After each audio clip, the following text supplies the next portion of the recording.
On previous Ninja Theory games, we've had around 20 artists and designers working in partnership to create the game world. But given that Hellblade has such a small budget, our game world building team consists of just one person. With such limited resources but a steadfast commitment to quality, our approach to creating the world has to be radically different. Viking lore is vast and richly detailed, and everyone's heard of Thor and Valhalla. But we were attracted to a different part of the Viking underworld, a place called the Land of Mist and Fog, in which sits the Hall of the Dead, Helheim. The starting point for the game world on our previous titles has always been the script. Designers would plan the levels and the gameplay around the action and locations in the story. Artists would then model and texture the levels before cutscenes, animations, lighting and effects would be added afterwards. The standard way of doing things isn't going to work on Hellblade because our world building team consists of just Dan, our principal environment artist. Dan will create the world, and then the gameplay, design, story and art will have to fit around what he is able to create. I wanted Dan to be able to start building the world without having to wait for gameplay systems like combat to become ready. So I suggested to him that what we should aim to do is to build a world so rich, interesting and haunting that a player could lose themselves for hours just exploring the world without having to rely on those kinds of gameplay systems. We're not making a game where all you do is walk around for hours without any combat.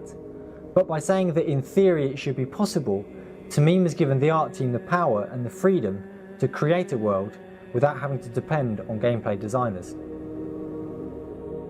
For story reasons, we wanted to take the Viking symbol that we used in our teaser and incorporate it into the landscape.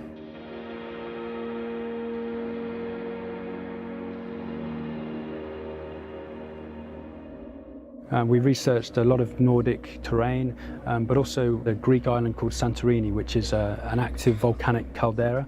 So I began exploring various aerial maps which use land and water as positive and negative space. You could even have beaches and things on this side maybe. So we picked one that had a good mix of natural and man-made elements. After refining it a little further, I passed it over to Dan, and he quickly just stamped it into the Unreal terrain so we could run around the area and get a feel for its size.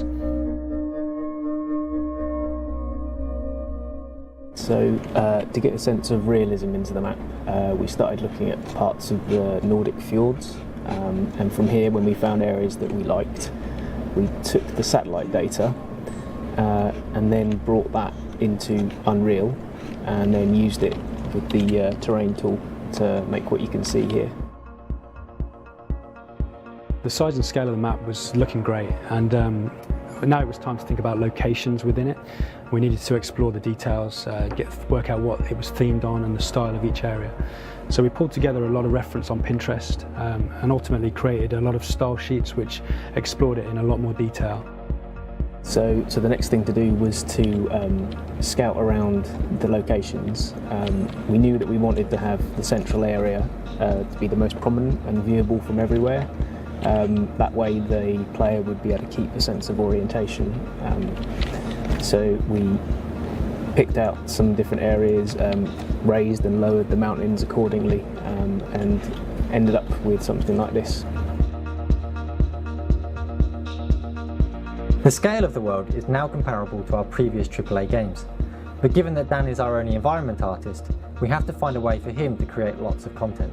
We explored using kit parts and procedural systems on earlier projects like Razor.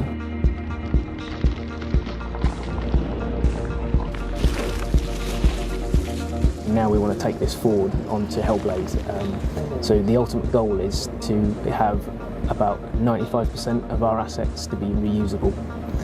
This Unreal demo is quite a good example of how you can get away with a very small amount of assets. So I had an idea for the centre citadel, which was to theme it on a storm-battered Viking ship. I tried to find some rocks that had an indication of something that felt like the hull of a Viking ship, and so with a combination of the rock being carved into and getting a lot more pattern in there, it's going to feel very solid and grounded, but still give you the shape that we require.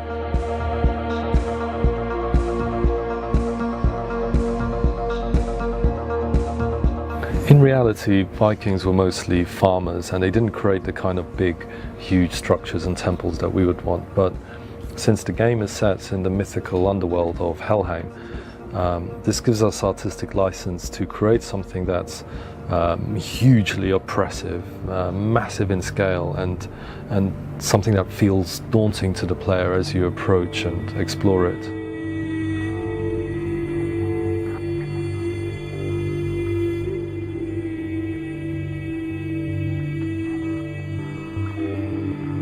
We're at the very beginning of the prototype phase of the project. Development at this stage is highly experimental and focused on answering the questions that we don't yet know the answers to, such as how do we build a world to this scale but keep it diverse and interesting? How does a player move around in this world, and how open is the world? We'll be finding the answers to these questions over the next few weeks.